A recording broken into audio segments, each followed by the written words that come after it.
Okay, hello, good morning and good afternoon, everyone. I think we'll get started. I see a few people still coming in, but in the interest of time, we'll get going. Good to see so many people in attendance here. I see some familiar names. Hello, everybody. So thank you for joining us and welcome to today's webinar. We're looking forward to covering some very timely topics, notably how to protect yourself, your team, or your family from a range of common and emerging cybersecurity threats while working from home. My name is Garrett Sondry, and I'm the operations manager at Webnames.ca. We'll record this webinar, and we'll make the recording and the slides available to everybody afterwards. So today we're delighted to present this webinar in partnership with the Canadian Internet Registration Authority, otherwise known as CIRA. As you may be aware, Webnames and CIRA have always had a special relationship over the years. John Demko, one of our founders of Webnames, began the project to launch .ca domain names for use by Canadians from the UBC campus back in 1987.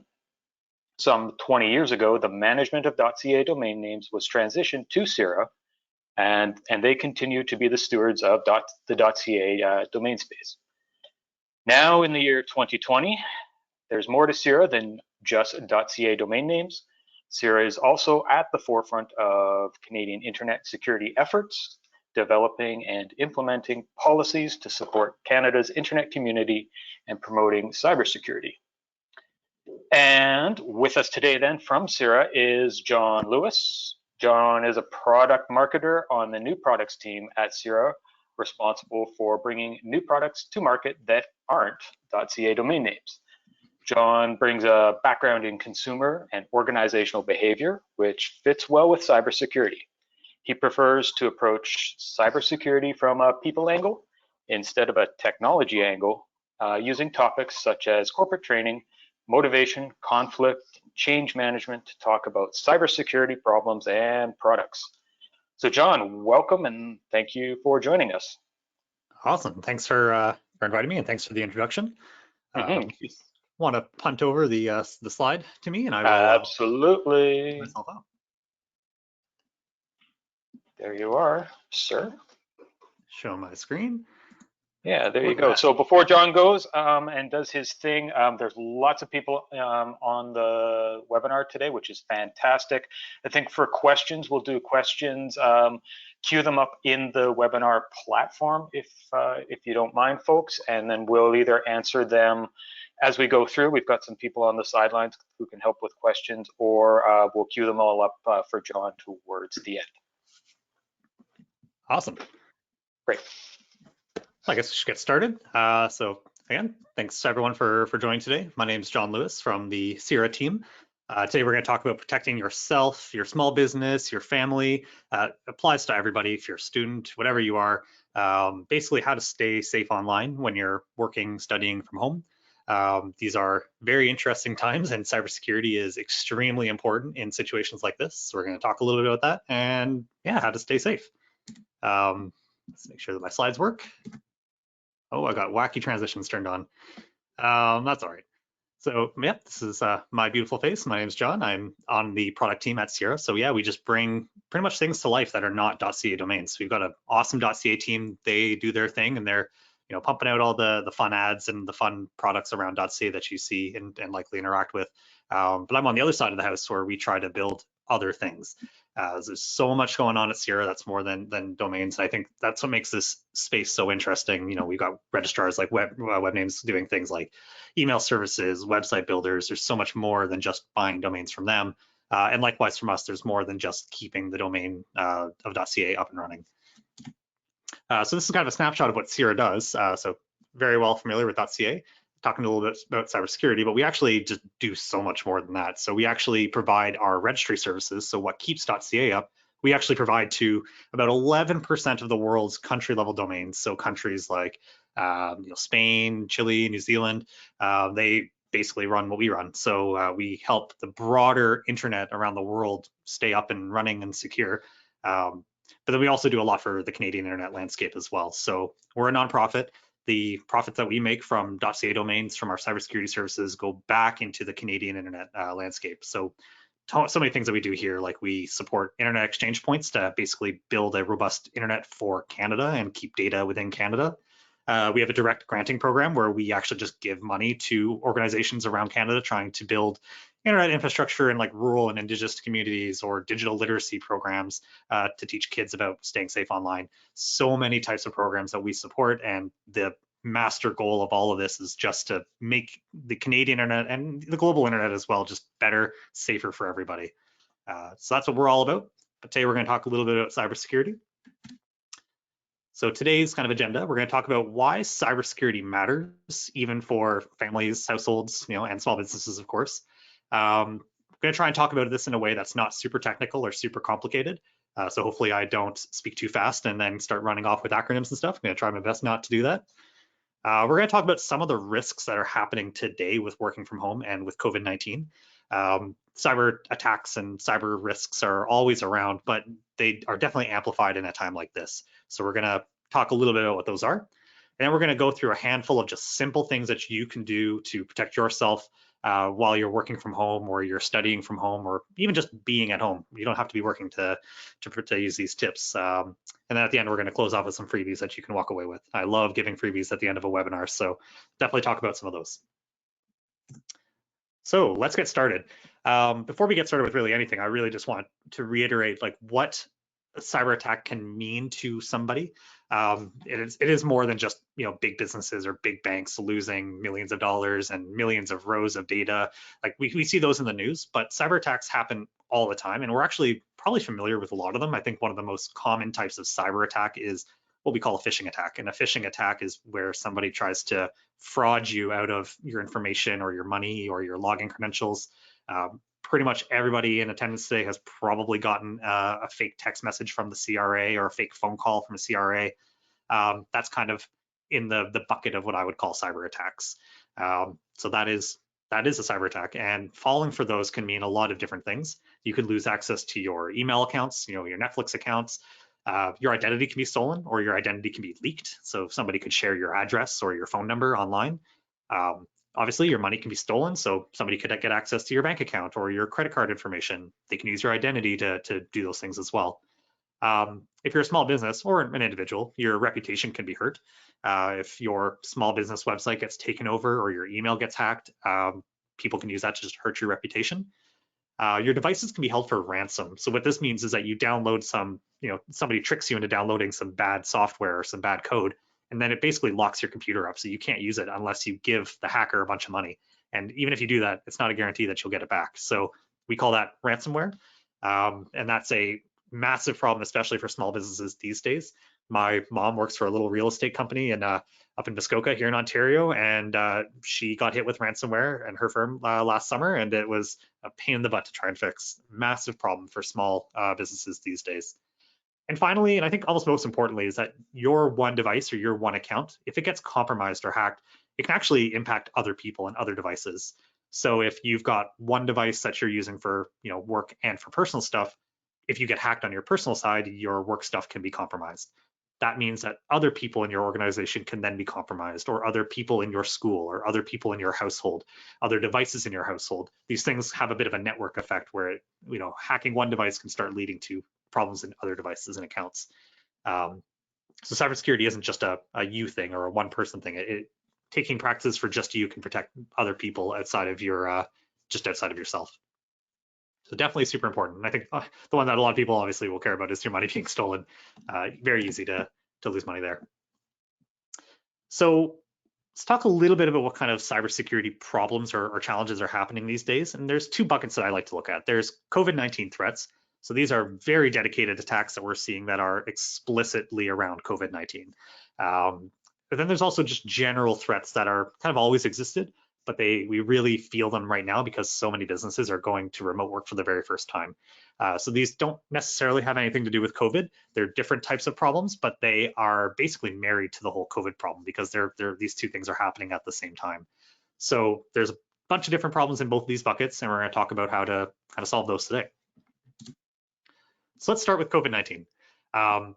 Tons of problems happening with COVID-19. Some of the more obvious ones are these fake websites, fake domains, misinformation on social media. all these kind of work together to do what we call phishing attacks. So whether that's like a fake email or a fake text message or a fake call trying to trick you into stealing your money or your identity, this whole problem of phishing is absolutely amplified by COVID-19. We got some examples on the next slide, but basically hackers are and then criminals are using COVID-19 as a golden opportunity to attack people. And there's a few reasons why. I think one of the most obvious reasons is that just people in general are what we call psychologically compromised, which basically means that you are, understandably anxious or scared, or there's a lot of fear and anxiety happening around this whole virus, which means that you're less likely to be paying attention, or you're more likely to fall for a fraud or for a scam. The whole psychological component of phishing is how criminals make phishing possible. They rely on things like urgency and fear and scaring, like scare tactics, to trick you into giving them what they want. That's why when you get a fake CIRA call, they're threatening to take you to the police. They're trying to push those mental levers to get you to fall for their scam. And COVID-19 is a great time for that to be happening in terms of the criminals taking advantage of it. A lot of businesses are also just going online for the very first time, which is obviously amazing for a lot of reasons to support those businesses. But on the flip side, a lot of businesses might not have the expertise or the time to really implement cybersecurity best practices for their website or for their e-commerce store. So that means for you as a consumer is that you might go to a website thinking it's safe and it's not, and then that can lead to bad things happening. So there's a lot of ways that businesses can protect themselves. We're going to talk a little bit about that as well today, but that is a real risk that's happening today.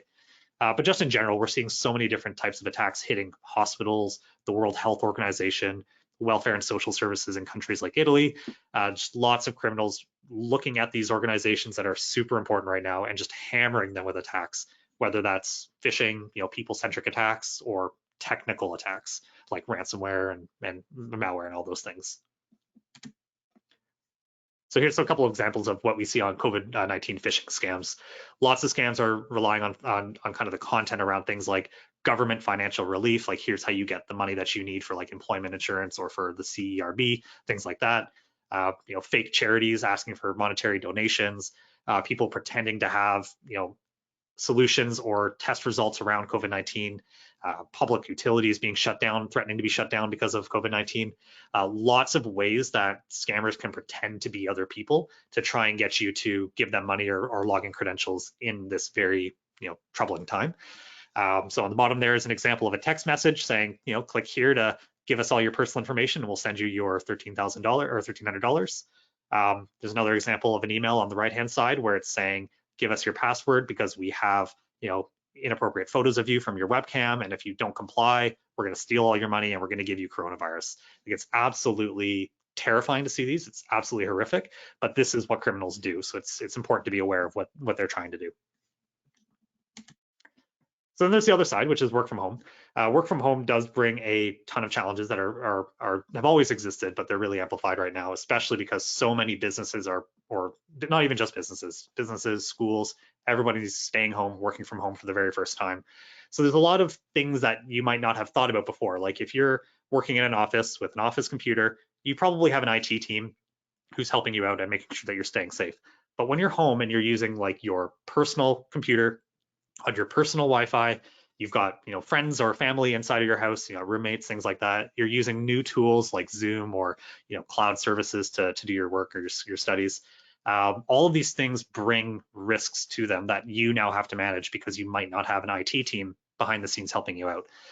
So whether you're a student at home studying, you don't have an IT team helping you. If you're working from home, you don't necessarily have an IT team helping you out. Fortunately, there's a lot of things that you can do to protect yourself, and that's what we're going to be talking about today. But it's just important to be aware that if you're working from home, you might be on your own when it comes to cybersecurity, but it's still super important that you care about it and take some steps to protect yourself. So it's going to be kind of about 4 buckets that we're going to talk about today. Protecting your personal Wi-Fi. So what can you do to make sure that your router and your home network are as safe as they can be? Protecting your personal devices. So what can you do on your devices themselves, like your laptops or your phones, as well as on your social media and your digital accounts to stay safe. What does digital hygiene even mean? We're going to talk about that and some tips that you can take to practice safe digital hygiene. And then we're going to talk a little bit more about phishing attacks and phishing emails and what you can do to keep an eye out for them and stop them. So let's start with Wi-Fi. So Wi-Fi is the most important part of your kind of tech stack in your house. It is basically the bridge to everything in your house.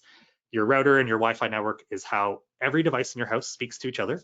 And it's how each of those devices also speaks to the broader internet. It's how information is shared around, which basically means if somebody has access to your router or is on your network when they shouldn't be, they could, if they work hard enough, they can get all that information. So things like what your devices are doing, what websites you're visiting, all that is information that somebody could get by being on your network when they shouldn't be. So on the screen is 6 different things that you can do. I'm going to talk about a few of them because I think they're the most important ones.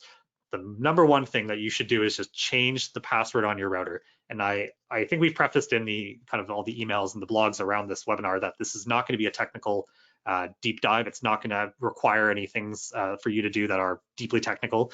I think this is probably the most difficult thing that you can do in this whole webinar, which is a good thing. It's the most technical thing, which is just remembering what your password is and how to log into your router. I think that's the most complicated thing we'll talk about at all today. So if you don't know how to do that, go to your internet provider or Google what your router brand is and just do a search on how to log into that router. There's usually a number or a name that you type into your web browser that'll get you into your router. The scary part about routers is that a lot of them have a default password, if no password at all, and a lot of them share that same password. So I know my router, I'm with Bell, my router's default password is admin. A lot of routers use the same password just as admin or password, or not even a password at all, just blank. So what that basically means is that somebody could walk outside of your house and just log into your router without any additional effort. So first thing that you should absolutely do, log into your router, change the password to anything. Make it a safe password, but anything is better than nothing, because for a lot of people, there's absolutely nothing. Keep your routers up to date and replace old routers if you've got them. Just like all technology gets outdated over time. Older devices might not get security updates. So if you've got an old router that's 5 years old, 10 years old, get rid of it. Get a new router and make sure it's always up to date with the most up-to-date software and things like that. Most routers have this set up to be automatic, but you should double check to make sure that it's actually doing the things that it's saying it's doing. Because sometimes people accidentally turn them off, all the updates off by default, or sometimes the default status is to have them off. So just go in, make sure your router's up to date. If it's old, maybe get a new one. Creating a guest network. So a lot of routers these days let you create 2 different networks, or at least 2. And we're going to talk a little bit about why you should have a second network, not just the one network for all of your devices, and what kind of devices you should put on each of those. And then finally, we're going to talk a little bit about what DNS is and how to set up a DNS protection service at home. CIRA has a great tool for this, absolutely free. So we're going to talk a little bit about that as well. So let's first talk about making separate networks. So basically, the idea is that you should have 2 different networks in your house, at least 2. One should be your guest network, and a lot of routers just have a default setting on there to turn on a guest network. So usually to turn one on, you just have to log in and click a button to say turn it on. And a guest network should be used for guests or for any devices that you think are maybe a little bit more risky.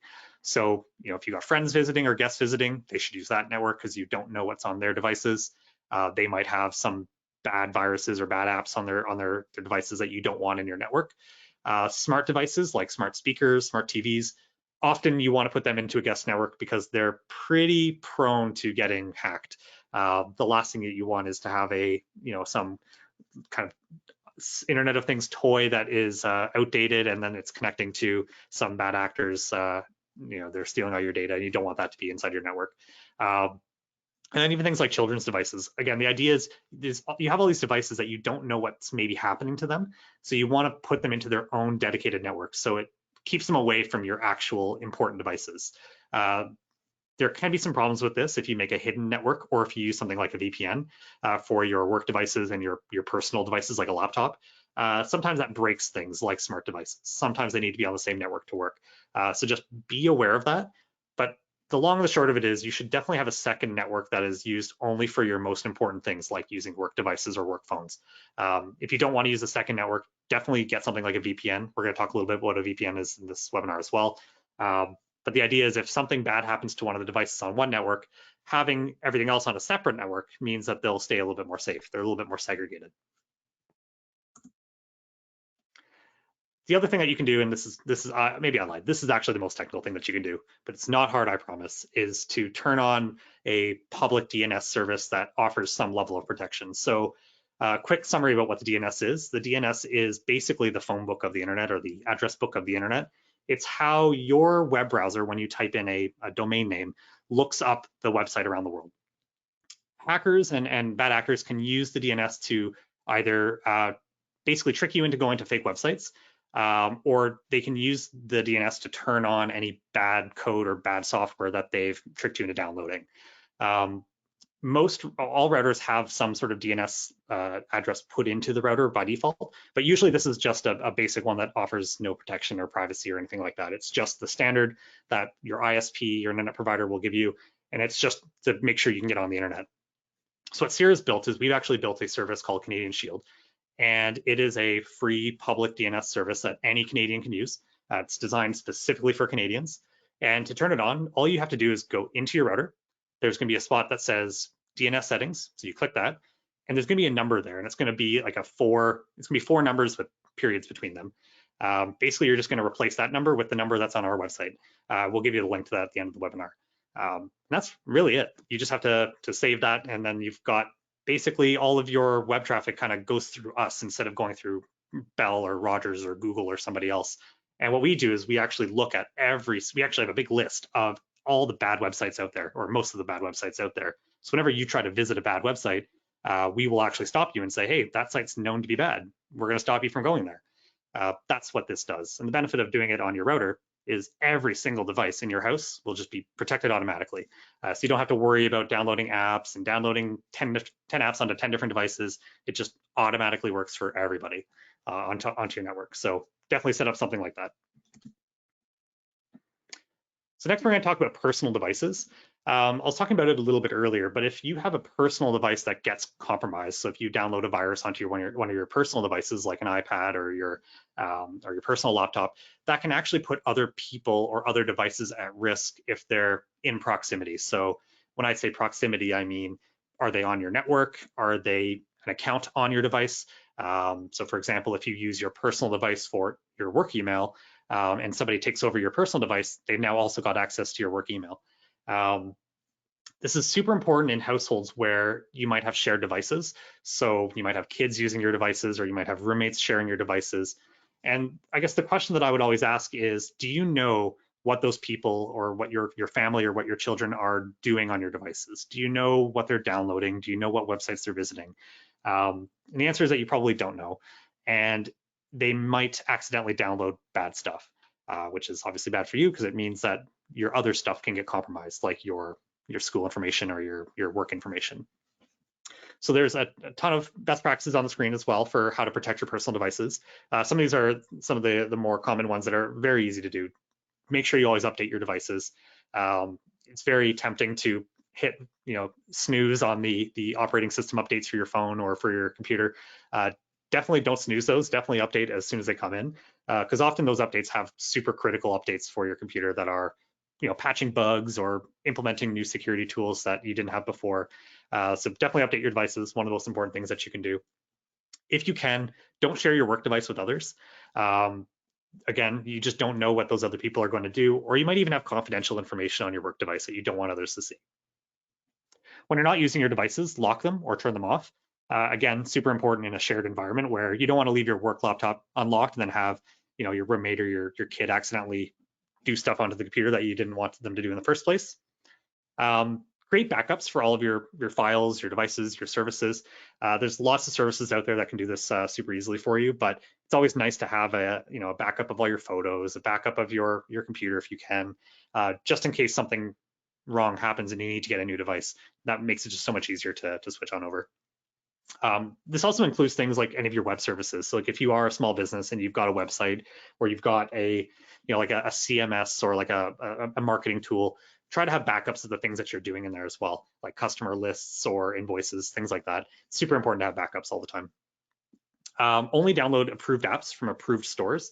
It's super tempting to download, those weird games that you might see on Instagram or on Twitter, but definitely go to the proper app stores or the proper stores on your computer to download apps. Don't download anything weird.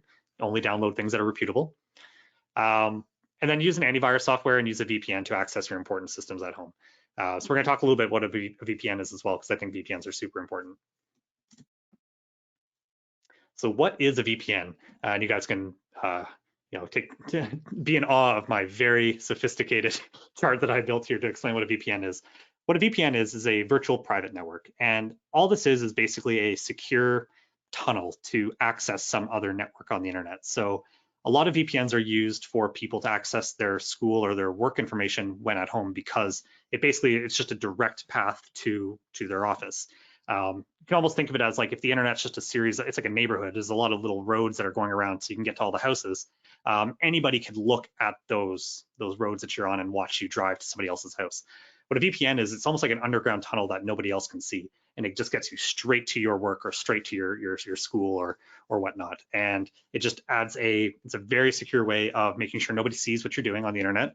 And which means nobody's going to see what you're downloading from your work or accessing at your work.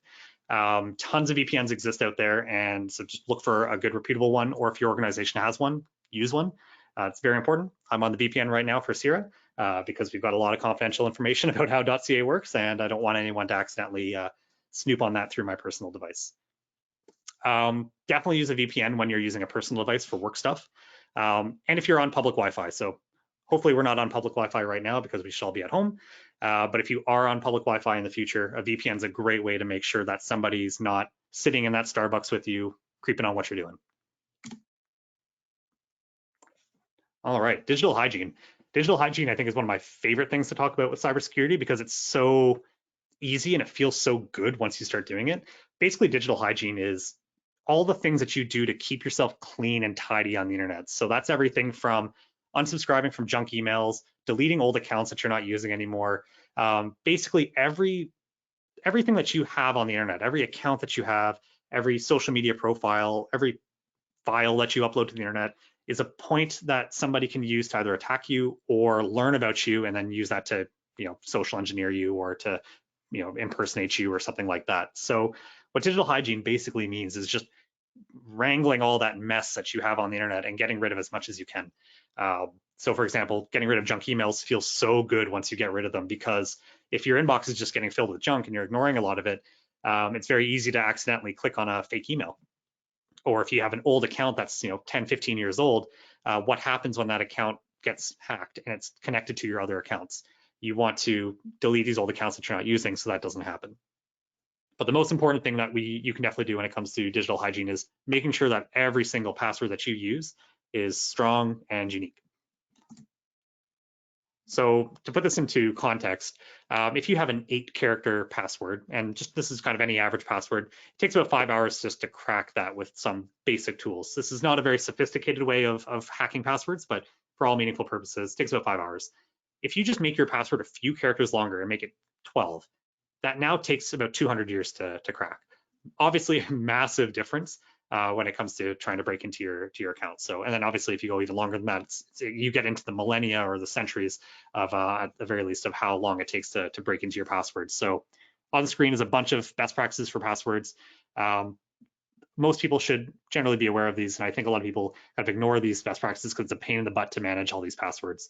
No one in their right mind is going to go and make these crazy 15-character random passwords for everything that they have, because so many people have so many services these days, and I do not blame you. So to make your life easier, just go and get a password manager. Basically, password managers create a strong password for you, so you don't have to do it yourself.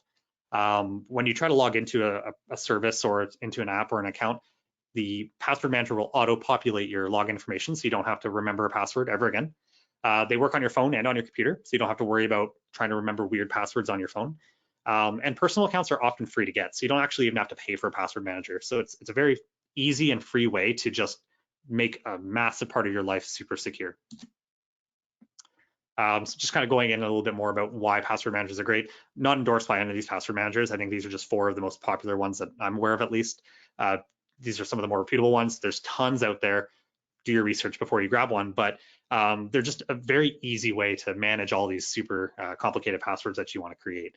The other benefits of these too is that you can also store things that are not just passwords. You can store like those security answers for that random account that you always forget, like what your favorite color is when you were 15. So you can use Password Manager to store those notes. But it's also nice and easy to actually share passwords with your friends and your family or your team as well if you're in an organization. So for example, at home, I have a Password Manager that I share with my partner.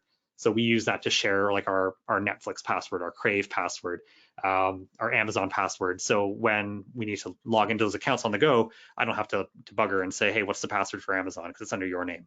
It's just a very easy way to manage all those. One of the other benefits that I love about a password manager is that if you ever need to get a new device, like a new laptop or a new computer or a new phone or whatever, since all your passwords and accounts are saved in the service, you don't have to remember them when you go to a new device. I think a lot of people like to just use their web browser's password manager, and a lot of those make it a lot easier now as well, but they're not as secure as a password manager. But it's just so nice being able to get a brand new computer and not having to download anything or remember any password because it's all there for you. So I definitely think a password manager is one of the most important things that you can do to protect yourself. Set one up for yourself, throw all your accounts in there, change all your passwords, make all of your social media accounts squeaky clean that way, delete what you're not using. That's kind of the nutshell of digital hygiene. Part of that is multi-factor authentication, or sometimes called two-factor authentication. So most people have probably experienced logging into a service for the very first time, and the service asks you to use something like a code on your phone that they'll text you, or to use an email code that they're going to send to your email inbox. That is multi-factor authentication. So that's the technical term for it. Basically, what multi-factor means is having two or more of the following things. So something you know, something you have, and something you are. So something you know is something like a password or a PIN number. It's something that's in your memory. You actually know what it is. Something you have is a physical thing. So whether that's access to your phone, your email, maybe an authenticator app if you want to make those little QR codes for authentication. So that's something that you have. And something you are is something that's personal to you. So something like a fingerprint or a Face ID. So a lot of services are now forcing you to use more than just a password. And the idea is that if you've got more than one thing to log in, if somebody steals one thing, well, now they need to have something else as well. And chances are someone's not going to steal your fingerprint. If someone's stealing your fingerprint, you've got some other problems that you got to maybe address before cleaning up your digital presence. But definitely set these up. Super important because passwords are so easy to crack these days, even when they're super long and secure. So definitely set these up on any account that you can. Most critical apps will require that you have these. So things like banks or your investment accounts, these will generally be required. So definitely set them up. So in that vein, we're going to talk a little bit about digital hygiene for your website. So if you are you're a small business with a website, or you're an individual with a personal brand website, you're building a website for a side hustle or a personal project, here's a few things that you can do to make sure that your website's secure. So recall back earlier, one of the threats that I'm seeing these days with work from home is businesses going online for the very first time, and they might not be taking steps to secure themselves online. So that's obviously bad for reputation, but it also puts your customers at risk, and that's something that you just definitely don't want to do. So definitely set up multi-factor authentication for your like say your Webnames account or any services that are tied to your website. So for example, if you're running WordPress or you're running a website builder or an email service, turn multi-factor on for those. Definitely make strong passwords for all of those. So you've probably got an account for Webnames, you probably have an admin portal for your website, you might have a different password for your email, your social media accounts. Make sure all of those have strong, unique passwords. And then make sure that you have an SSL certificate for your website, just to prove that it's a secure website. That's one of the easiest tells. A lot of people won't even buy from businesses that don't have security certificates these days. So it's good business sense, but it's also just a good cybersecurity practice. The last thing we're going to talk about is phishing scams. So phishing is when someone tries to impersonate you and steal your information, steal your login, steal your money. And this can happen in so many ways. So the example we gave earlier was if you're like getting a fake call from the CIRA threatening to arrest you if you don't send them money or gift cards, that is a phishing scam. And we're seeing so many with COVID-19. So here's an example of what a phishing email looks like in email. So the things that you should be looking out for are things like spelling errors, the website's not the right one. So the example in this one is it's spaapparelindia.in when it should be an Outlook email or an Outlook website. So that's obviously not right. If the email address or the name is weird or strange or not right, so outlu.team. At outlook.com, that's obviously not right. But a lot of emails are also, a lot of phishing emails are going to use things like urgency and fear to scare you or trick you into giving up what they want you to give up. So sometimes those emails are just too good to be true. Like you won a vacation, or you won a prize, or here's $10,000 from some relative that you didn't know that you had. If they're threatening to arrest you, if they're asking you not to tell others or not to call your IT team or tell other, like your boss or whatever, those are all red flags for a phishing email. And if you do get a phishing email, the best thing that you can do is just delete it. If you are getting an email that's, say, in your work inbox or your school inbox, definitely let your IT team or at least like your manager know so they can report it. Because if odds are, if you're getting one, other people are going to get one as well. So that's kind of the summary of the things that you should do to protect yourself at home. So number one, protect your personal Wi-Fi by changing your password, turn on a DNS service like Canadian Shield. Protect your personal devices. So making sure your devices are always up to date, not sharing them with people that you might not have full visibility on what they're doing, downloading safe apps. Number three is practicing safe digital hygiene. So a lot of this is on passwords. So get a password manager, fill it with really strong passwords, and then clean up all the junk that you don't use in your digital life. And then number four is watch out for phishing. So watch out for COVID scams, watch out for work from home scams, and don't click on anything that feels weird or is too good to be true. So I think that covers all the material I want to talk about today. So Garrett, I don't know if you want to jump in here at all, but I'm happy to talk about the freebies that we want to give away to everyone for attending today. Hey, yeah. Thanks, John. Yeah, before we talk about freebies, we got a number of questions. Yeah, I was watching them pile up, and I was also reading my email, and apparently the CRA says I'm going to jail right after this webinar. So I've got that to do today as well, I guess. Lots of good questions, folks. Thematically, there's some questions about the security of password managers. yeah. So I don't know if you could go back and talk about those. They're free. Are they secure? Are they better than not using one? Why are they better? They're not perfect, but they're in some ways better than the alternative, right? So maybe you could talk about that a little bit, John. Yeah, I'm just gonna go through my very slow slides here to find the one thing on here. Yeah, I think it's a very good question. I think a lot of people ask, is having one master password for my password manager safer than just having a variety of passwords? Generally, the answer is yes. There's a lot of, I can't really speak to the technologies at depth, but all of these accounts, I know like LastPass and OnePass have very deep explanations about why their technology specifically is better than, say, using your Google Chrome password manager or just using like your built-in operating system password manager. Definitely a lot of deep reading there if you're curious on the technology. And yeah, they're free, but they're definitely big companies that are very reputable. There are a lot of like organization, like enterprise version of password managers out there that are probably more secure, but they come with a cost. I think the real power of a password manager is less from the password manager itself and it is from making the strong password. So, you want to have a strong password that's 12, 15 characters long, uses random symbols, spaces, often a phrase. The harder you can make your password, the harder it is to crack. And the benefit of a password manager is just making it easy to remember all those things. So I would say that's the real power. There may be a trade-off with centralizing everything into one spot.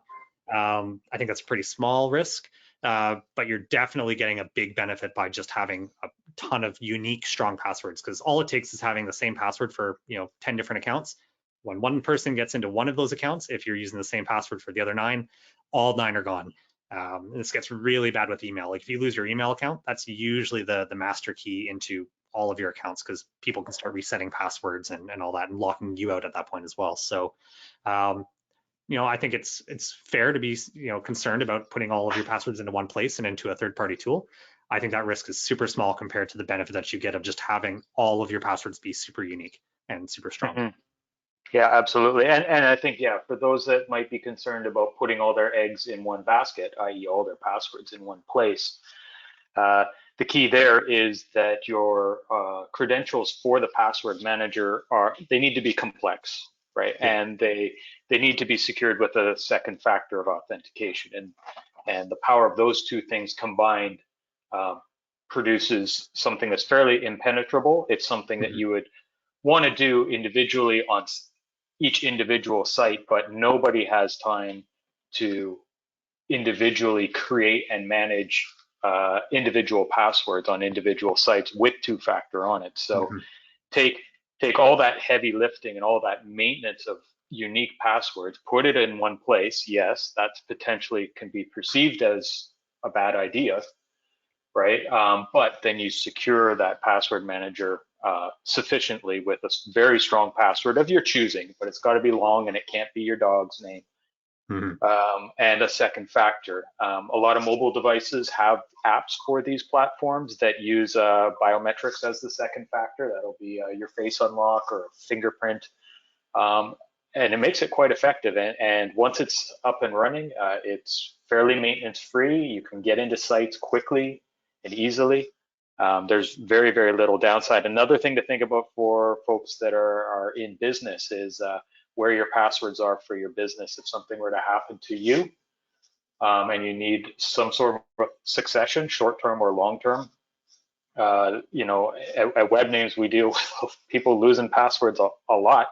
And it's not just that they forgot, but, you know, someone moves on from an organization and they took the passwords with them. It was in their notebook, or, you know, from time to time, someone may pass away.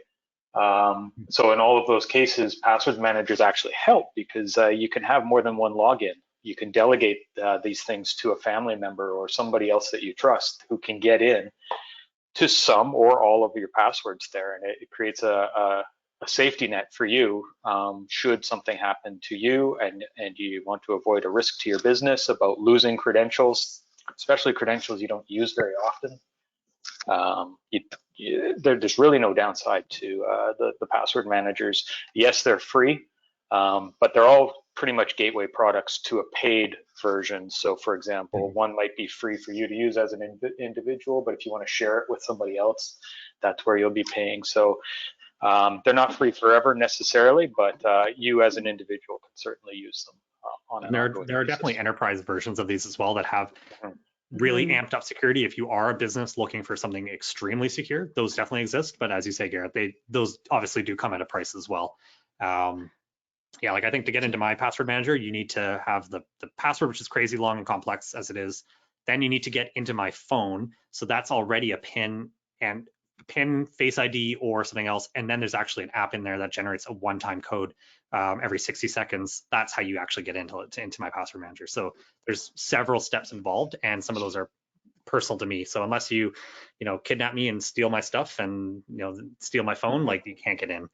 So, yeah, so it's easy for you to do, but it's pretty much impossible for anybody else to do. Exactly.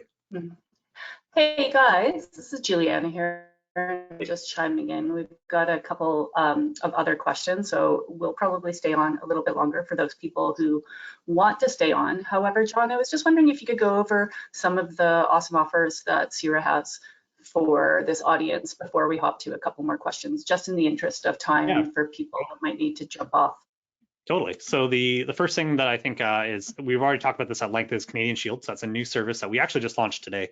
There's tons of really funny video ads out there that you might see. So that's a free public DNS service. So you just log into your router, switch over the IP number in your DNS settings on your router to ours.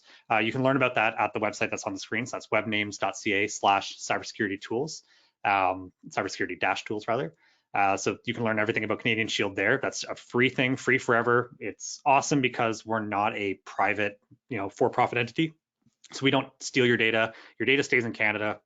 So that's always cool. But it actually does offer a free level of, phishing protection, malware protection for your entire household if you set it up on the router. But there's also a phone app out there for iOS and Android as well. So that's really cool.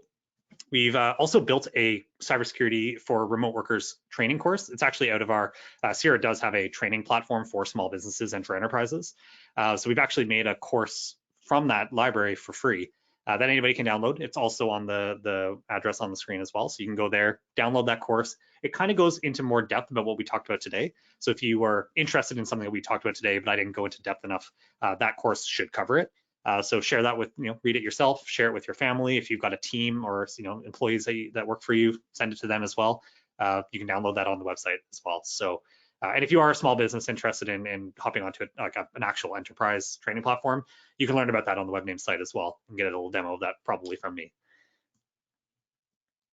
Yeah, so I think if you have any questions about any of those, there's so the website's there, Webnames.ca/cybersecurity-tools, and there's an email address on screen as well if you have any questions or anything as well. So marketing@Webnames.ca.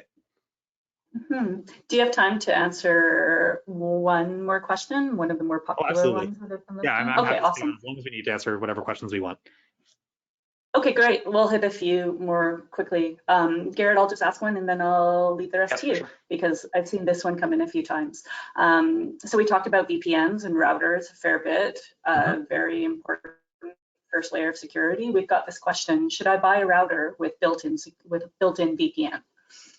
That's a good question. I guess my answer to that is it depends on how deep you want to go. So one of the terms that we use at CIRA, because we sell a variety of cybersecurity services, is this idea of defense in depth. What defense in depth means is that you've got multiple ways of protecting yourself from multiple vendors. Because if, for example, you buy a router from company A, say company A gets hacked or something bad happens at company A, if you put all of your cybersecurity eggs into that one basket of company number A or letter A, you now have multiple points of protection failing you.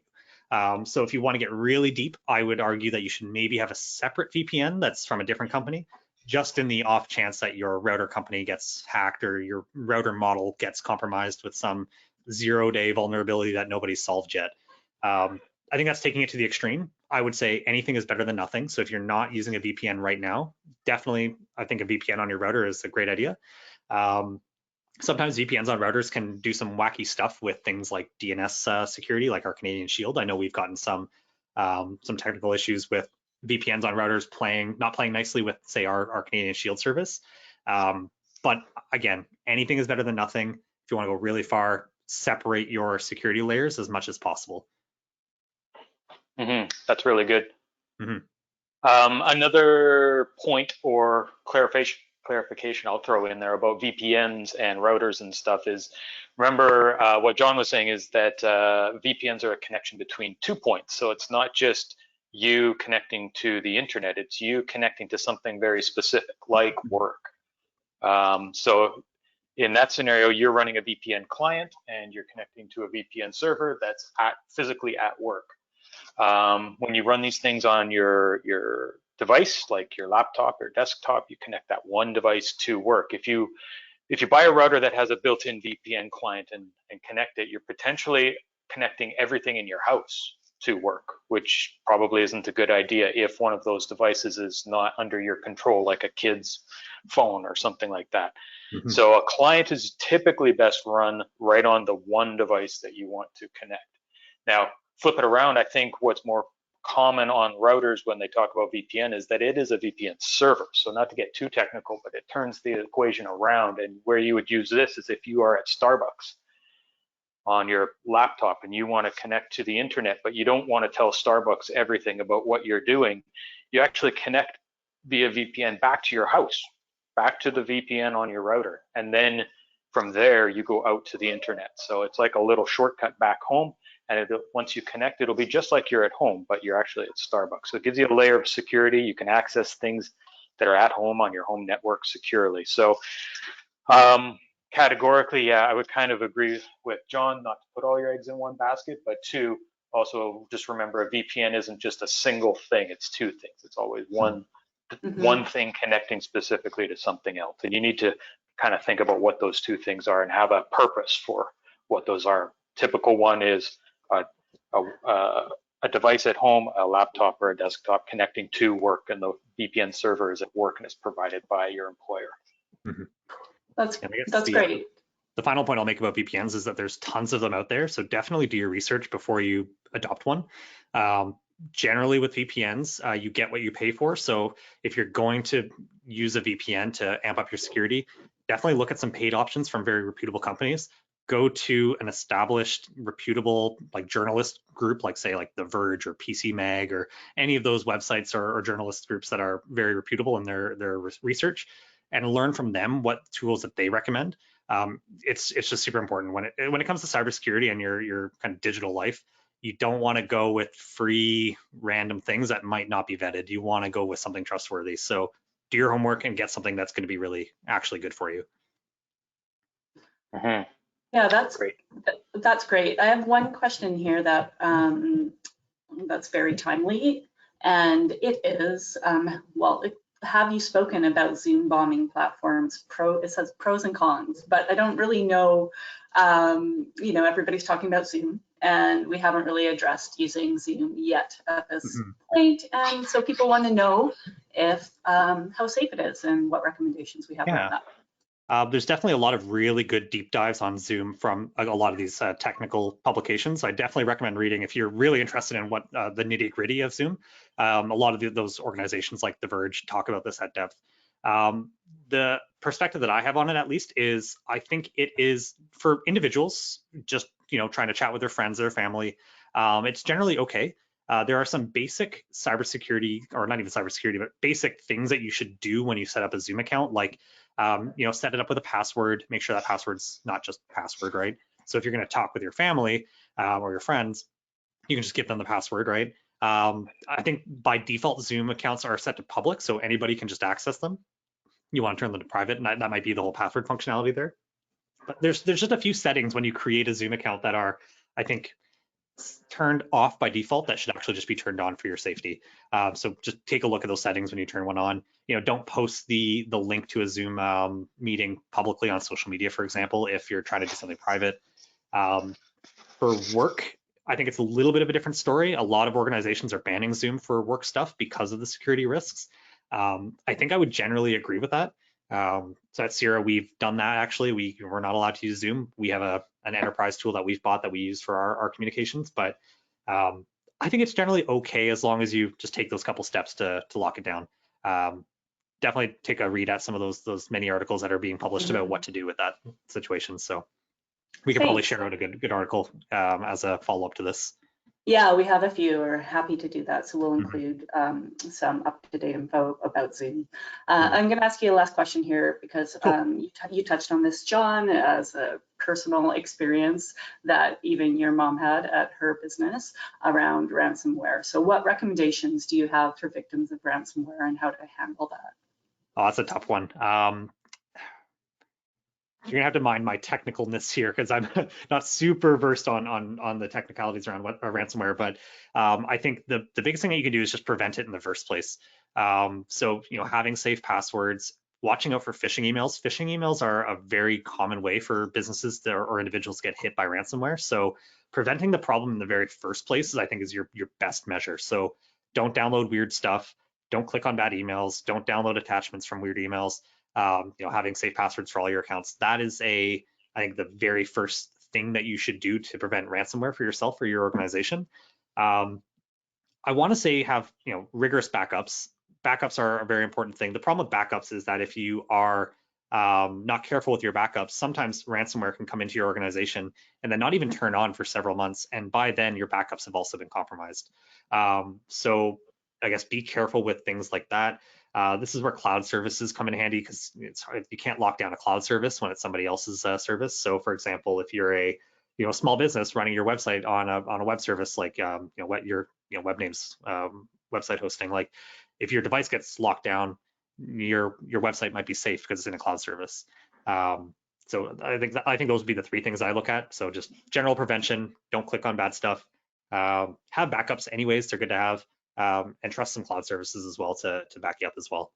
So Garrett, I don't know if you've got some other best practices about protecting against ransomware, but yeah, those are definitely the three. I think if there's anything to add to the backup part, because you're right that the malware or ransomware is sneaky, right? It sits dormant and long enough that your backups actually are infected too, and you don't realize it. But so to add to that, it's to test your backups. So if you think you've got a backup, and we're talking about something offline, for small stuff, people might use thumb drives in a drawer or some other like physical backup that they have. It could be a backup stored in Dropbox or the cloud, but to test it, it's kind of a pain to do sometimes, but on a rainy day, take that out and open up that zip file or whatever the format of the backup is, whatever you think you have, go in and check it and see if it actually works. If it does, that's good. That's a valid backup. And we advocate to a lot of clients to keep offline backups. Don't back things up, like for hosting, for example. You don't back things up on the same server that has your main site.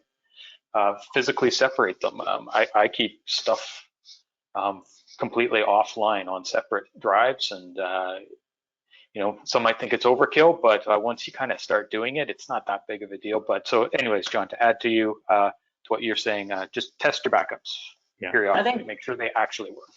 I think that's a great tip, something I'm not doing often enough, and when I have done, not everything was there that I expected to see. So I think that's actually a really important tip that's neglected and very worth mentioning. Thanks, Garrett. Really, we should just have John and Garrett on for an extended cybersecurity conversation, answering questions, because it's been really great. But we're coming up 12:30, so I think we're going to wrap up the webinar. I'll turn it over to you guys to finish up, and any last words. And again, we'll be following up with an email with the webinar recording, as well as answering some more of your questions that way. Thanks, everybody. Great. Thanks, Juliana. Yeah, and thanks everybody for sticking around to the end here. Tons of you. I hope you got what you, or at least some of what you were hoping to get out of this. And again, yeah, the questions we didn't get a chance to answer, we'll follow up individually. And yeah, there's a URL there to lead into some of the services and products and collateral that John's been talking about. If anything, if you've got questions that fall outside of this, I think you're all pretty much Webnames customers. Even if you aren't, hit us up, call up support, send us an email. We're happy to chat about these things, or whatever related to your services or not. We're all in this together, right? So John, thanks again. Any parting shots there? No, I think you pretty much covered it. The links on the website, just check those out. There's the freebies there are super important. And as Garrett said, we're all in this together. We're all staying safe together. We're all working from home together, and we're all being safe online together. So yeah, definitely check these things out. Thanks for the invitation to speaking today. It was a lot of fun. Hopefully, yeah, we answered a ton of questions for people. So hopefully there's some tips that people are going to implement right after this. Right away. Okay, cheers everyone.